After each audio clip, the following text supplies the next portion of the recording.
नमस्कार, मी प्रियंका लाठी. बातमीपत्रामध्ये आपल्या सर्वांचं स्वागत आहे. आजच्या दिवसभरातील सगळ्यात मोठी बातमी, उपमुख्यमंत्री अजित पवारांचे पुत्र पार्थ पवारांच्या अमेडिया होल्डिंग्स LLP कंपनीने तब्बल 1804 कोटी रुपये बाजारभाव असलेली जमीन केवळ 300 कोटी रुपयांमध्ये विकत घेतल्याचा गंभीर आरोप त्यांच्यावर होतोय. महत्त्वाचं म्हणजे या खरेदी व्यवहारानंतर केवळ 2 दिवसांमध्ये स्टॅम्प ड्युटी माफ करण्याचे आदेश देण्यात आल्याचा देखील दावा करण्यात आलाय. तर स्टॅम्प ड्युटी म्हणून केवळ 500 रुपये भरल्याचं देखील समोर आलंय. ही स्टॅम्प ड्युटी माफ का करण्यात आली असा सवाल माहिती अधिकार कार्यकर्ते विजय कुंभार यांनी उपस्थित केलाय. मुंडवा परिसरामध्ये तब्बल 300 कोटींचा जमीन व्यवहार नोंदवला गेला. सध्याच्या बाजारभावानुसार या व्यवहारावर सुमारे 21 कोटींची स्टॅम्प ड्युटी भरली जाणं अपेक्षित होतं. मात्र सवलतीचा निर्णय घेतला गेला, कारण खरेदीदार महाराष्ट्राचे उपमुख्यमंत्री अजित पवार यांचे सुपुत्र पार्थ पवार आहेत. सामान्य नागरिक जेव्हा छोटा फ्लॅट घेतात तेव्हा लाखो रुपयांची स्टॅम्प ड्युटी त्या नागरिकांना भरावी लागते. मग कोट्यवधींच्या व्यवहारांमध्ये अशा विशेष सूट फक्त श्रीमंत आणि प्रभावशाली लोकांनाच का दिल्या जातात, असा सवाल देखील विजय कुंभार यांनी उपस्थित केलाय. त्याचबरोबर या व्यवहारामध्ये 10 कोटींच्या वरचा हा व्यवहार आहे. त्यामुळे EOW आणि EDने या प्रकरणाची चौकशी केली पाहिजे, अशी मागणी देखील कुंभार यांनी केली आहे. 1 लाख रुपये पेडअप कॅपिटल असलेल्या कंपनीमध्ये 300 कोटी कसे आले? अनसेक्युअर्ड लोन होतं की बँक लोन? आणि असेल तर कुठल्या डायरेक्टरने हे लोन दिलं? असे देखील प्रश्न या संदर्भामध्ये उपस्थित होतात. आपण बोलूयात आपले प्रतिनिधी अभिजित पोते यांच्याशी. अभिजित, अतिशय मोठं हे प्रकरण होत चाललंय. आता एकनाथ खडसेंनी देखील जोपर्यंत या प्रकरणाची सविस्तर चौकशी होत नाही तोपर्यंत उपमुख्यमंत्री अजित पवारांनी राजीनामा द्यावा अशी मागणी केली आहे.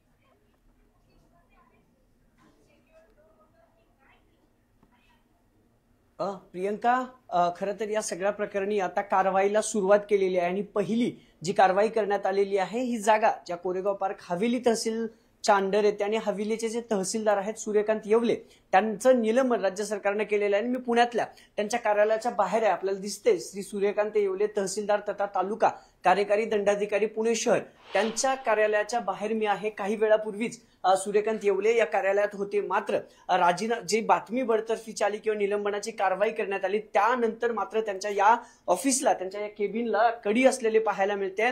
इथं लोक जे होते ते देखील सांगतात की काही वेळापूर्वी ते इथून निघून गेलेले. हे त्यांचं केबिन आहे. इथंच ते जे येवले आहेत ते बसतात. सूर्यकांत येवले 2024 म्हणजे 5 फेब्रुवारी 2024 नंतर त्यांनी हा पदभार स्वीकारला होता. आणि तो पदभार स्वीकारल्यानंतर ते या सगळ्या हवेली तालुक्याचे तहसीलदार होते. आणि हीच त्यांची केबिन आहे जिथं अगदी काही वेळापूर्वी, प्रियंका, म्हणजे कारवाई, निलंबनाची कारवाई होण्यापूर्वी हे सगळं तहसीलदार इथं होते.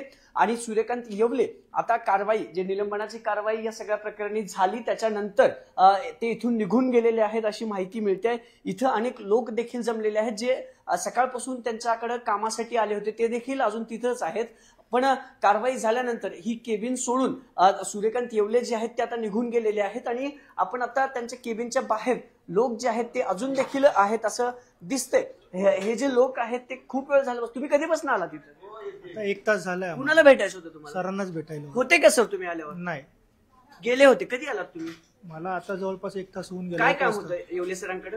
येवले सरांकडे एक कामच होतं जमिनीचं. भेटले नाहीत मग? नाही भेटले. तुम्हाला भेटले सूर्यकांत येवले? सोबत. तुम्हाला भेटले का सूर्यकांत येवले? कधीपासून आला? मी 1 तास झालं. बरं, काय सांगण्यात येतं इथं? आता तुमचं काय काम होतं? आता काय म्हणतं ते दाखल्याचं काम होतं.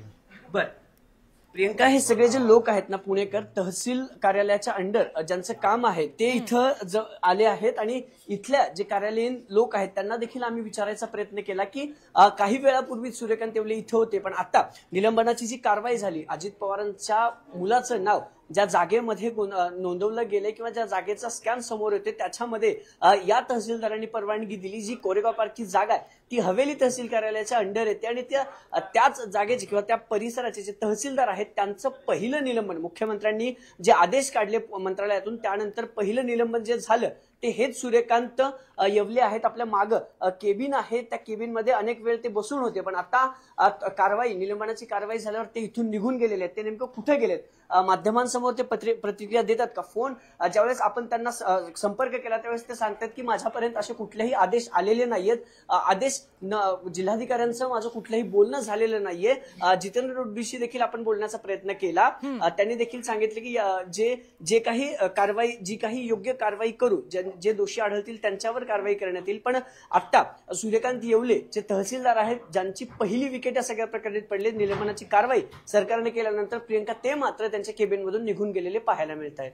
निश्चितच अभिजित, धन्यवाद आपण दिलेल्या माहितीसाठी. पण आपण आमच्यासोबत असेच जोडलेले राहा. या प्रकरणात आणखी मोठी ब्रेकिंग न्यूज समोर येते. पार्थ पवारांवर जमीन गैरव्यवहाराचा आरोप होतोय आणि त्या संदर्भामध्ये जेव्हा पत्रकारांनी अजित पवारांना त्यांची प्रतिक्रिया विचारली त्यावेळी अजित पवारांनी पत्रकारांशी बोलणं टाळलंय.